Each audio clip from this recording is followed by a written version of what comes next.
Foreword, K.J. McLean, 10 October 2022. John Millington Synge drew much of his literary inspiration from the people of the Aran Islands in Galway Bay, off the west coast of Ireland. At the turn of the 20th century, these people were still leading lifestyles which were close to what those on the mainland had led during medieval times. He was interested enough in their disconnection from the latest societal advances that he visited them 5 times over just 5 months, yet absorbed the lifestyle well enough for it to inspire 1 book and 4 plays. These works are still read, performed, and studied today. In his book on the islands, Synge describes the people on the one called Inishmaan as perhaps the most primitive left in Europe. He may have been the last to document their culture and be enchanted by their spiritualism.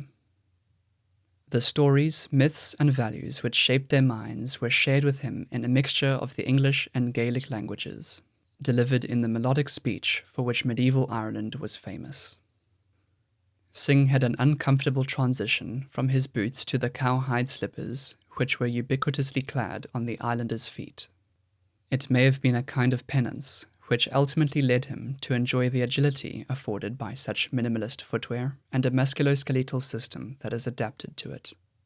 He describes how the people move around with the grace of wild animals, an image which calls to mind the Tarahumara people of North America, who are renowned for the mysterious ease with which they accomplish feats of ultra-long distance running. The islands seemingly saved Synge from failed enterprises and a life of poverty. When he was living in Paris, his friend Stephen McKenna described their dining hermetically on a crust of bread and a Maryland cigarette. Synge could not flourish in the city. Through a retreat to the rural world where people still lived like his ancestors, he was transformed from a lonely, dissatisfied man into one of Ireland's literary greats. Synge followed an academic path in his youth. Perhaps he believed that with enough learning, critiquing, and writing he would find the answers to his existential questions. He was trudging along without receiving the satisfaction that he expected, until he discovered his heart in the islands, which may themselves be called the heart of Old Ireland. William Butler Yeats only knew Synge for 13 years before the latter's early death. The two were colleagues in their theatre work and friends besides. Their relationship was quite important, as Yeats claims to have advised Synge to give up his Parisian pursuits and write about life on the islands. Synge had already begun to develop an interest in pantheism and the harmony of nature. Yeats must have recognized these tendencies or potentials to have made such a suggestion. Yeats was moved by this image of Synge as the last witness of the last embers of Old Ireland.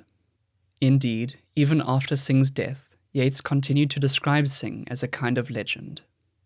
In the same way as Synge idolized the beauty and simplicity of the islanders, it can be said that Yeats idolized those characteristics which he saw develop in Synge.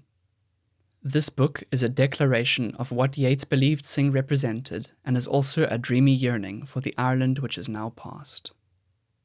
We read in Synge's book of the islanders having ungovernable eyes and being the ragged, humorous type that was once thought to represent the real peasant of Ireland.